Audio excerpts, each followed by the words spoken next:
Hi, I'm Nicole Farage at Studio A at the USC Annenberg School. This is the next interview of an entrepreneur series, and today we will be having a discussion with Michael Maylan of Stasis. Michael launched the venture while a student at USC, and since graduating, he has continued to grow the company full-time. Michael, thank you for being here. Yeah, absolutely. Thank you very much. So I'd like to start off with just telling me a little bit about what Stasis is and how it got started. Yeah, absolutely. We provide cloud-connected vitals monitoring systems to hospitals. The idea was really taking a more software and data-driven way to be able to monitor patients throughout the hospital or maybe even beyond, and making it a lot easier to use and feeling comforting to the families and patients.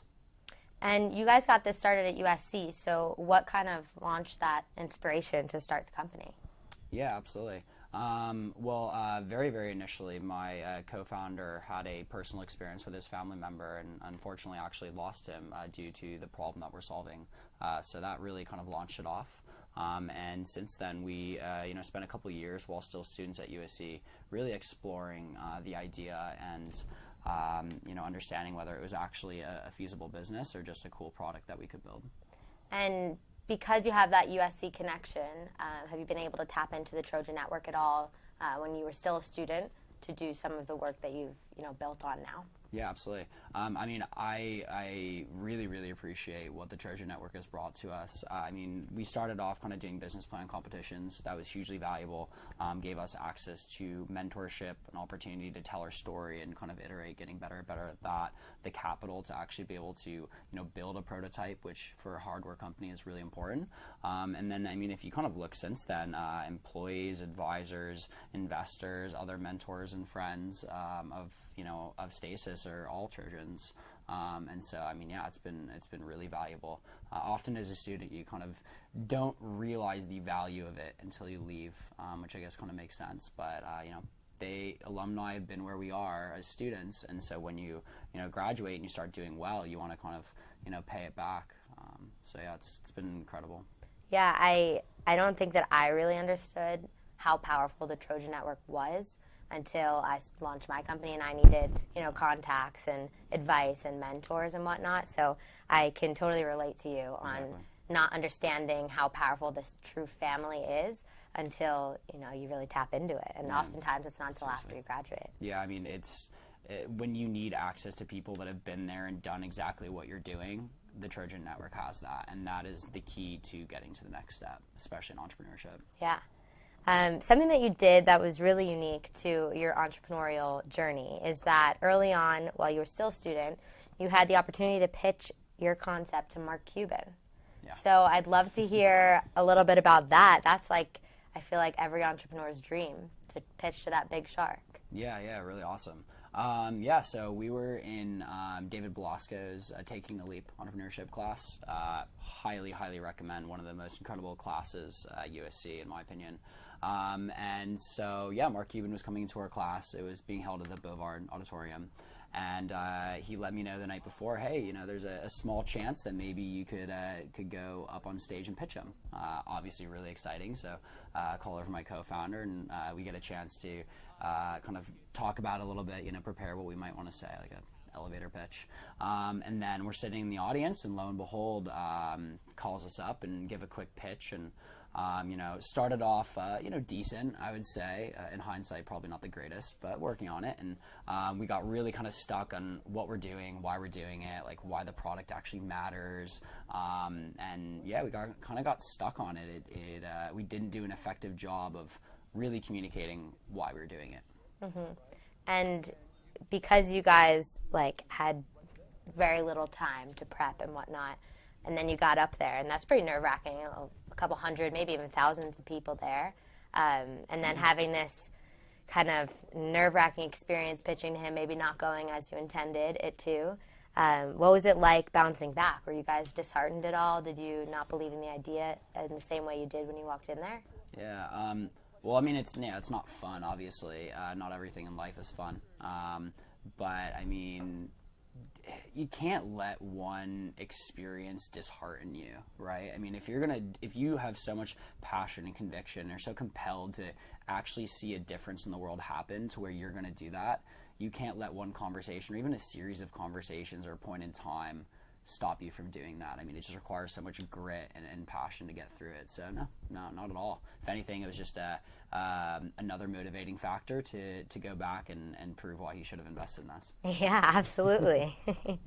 I'd like to shift gears a little bit and talk about the idea of starting a venture when you leave college, because graduation's next week, and a lot of students are grappling with the idea of, do I graduate and go work for someone else, or do I graduate and pursue this idea that I've had for a while, but I think there are too many challenges to why I might not do it. So I'd love to hear from you, with your experience in mind, if you would encourage people to go and start a company right after graduating. Yeah.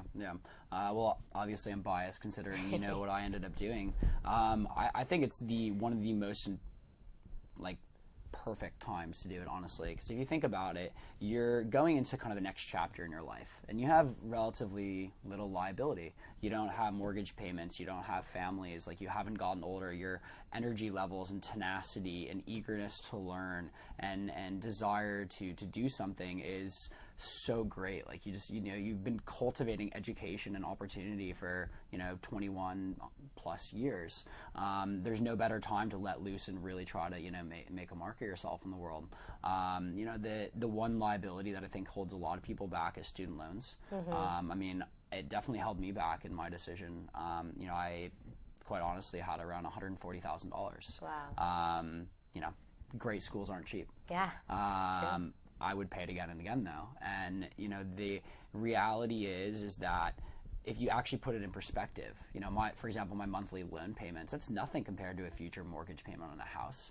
But when you're young and you don't have the experience of that magnitude of cost that, becomes very normal in life, it's so easy to be intimidated by that, or so intimidated by the fact that you don't know anything. The not so secret about life I've been realizing is the more you learn, the more you realize you don't know anything. Yeah. Right? And so you're never going to know enough to start a company. And going out of school, being young, there's so many resources now to support young entrepreneurs. And people are so excited to help you. And honestly, I think being naive and not knowing anything, as long as you understand you don't know anything and are willing to surround yourselves and seek advice in all areas from experts, I think it is one of the most opportune times to pursue it. Yeah. Assuming you actually have a good idea that you care about. But it's really, it's not a quick, a get-rich scheme. It's not about getting famous or anything like that. If you're trying to do those, there's so many other avenues to do that with higher success rates. Don't try to start a company. But if you really, really, truly believe in, making a difference in one area, and, you have an idea of how you're going to do it, give it a try. What's the worst you're going to do? Fail? You're going to learn more than a semester of college just in that failure process alone, not to mention the people you're going to meet. So yeah. I really see it as only a growth opportunity no matter what the outcome. That's great. With entrepreneurship, there are a lot of roadblocks, some of which we've spoken about. I'm curious how you stay so level-headed and positive when those challenges arise, and maybe some advice that you'd give about that. Yeah, definitely. I wouldn't say I'm perfect at it by no means. Definitely not always level-headed. I try to be very kind of calm and grounded. I think it's very easy, especially when starting a company, to have absolutely zero balance. I'll be the first to admit that I don't have the most perfectly balanced life. It's something that I am always striving for, but giving an opportunity to spend moments with yourself, whether it be a simple routine in the morning, like a 10 minutes of meditation or a quick run or a nice breakfast, whatever it may be, a quick read of the news, it doesn't matter, but a moment for yourself, I think is really, really important. Reading and writing, I think is really, really good. Stepping back when you're in the moment sometimes, even if it's a 10-second couple breaths, I think is really important. Reminding yourself that not everything is going to be perfect is good. It's part of life. And I'd say probably actually one of the biggest things that I think has helped me a lot is things go right. And when they go right, celebrate them. Doesn't matter how small it is. Celebrating those small wins gives you, it's like you have a reserve, right? And that kind of reserve starts going down. And, you make even the smallest win, you properly celebrate that, you fill it right back up. You know, and you're getting knocked on the ground, punched in the face over. And then all of a sudden it's like something exciting happens. You fill it back up and you kind of do that again. And I guess the other component is, since you're going to make so many mistakes, which is where learning happens, right? Using that as an opportunity for validated learning. How can I learn from that? What would I do different in hindsight? You know, like for example, looking at the Mark Cuban experience, had I gone back and done that again, I would really think about who is my audience. How can I cater my message to him? How do I, when it gets stuck in one topic, find a way to move into a different topic so that we're not stuck there? You know, and in any experience, good or bad, I think there's always learnings. Absolutely. And embracing the discomfort, right? Because where discomfort starts is where growth starts. So. I like that. Where discomfort starts, where growth starts. Really true. Absolutely. Embracing failures as learning experiences, even as if that sounds cliche, it's true. It's so true. Yeah. There's no magic solution to it, right? It's part of the journey, but it's also really exciting. So, yeah. Yeah. So just to come full circle, what's next for Stasis? Yeah. Well, let's see. What are we doing? We're just really working on building out our product to really meet the increasing needs of hospital systems and continuing to deploy in more of those. We've been operating over in India, and so we've been in Indian hospitals and starting to look at how we can be helping hospitals in other countries as well. Very cool. Well, good luck with that and everything that you've accomplished. It's very inspiring to entrepreneurs and to students as a whole, and we're proud that we're all part of that Trojan family. Thank you for being here. And that's all the time that we have here today. I'm Nicole Farage from Studio A at the USC Annenberg School. Thanks so much.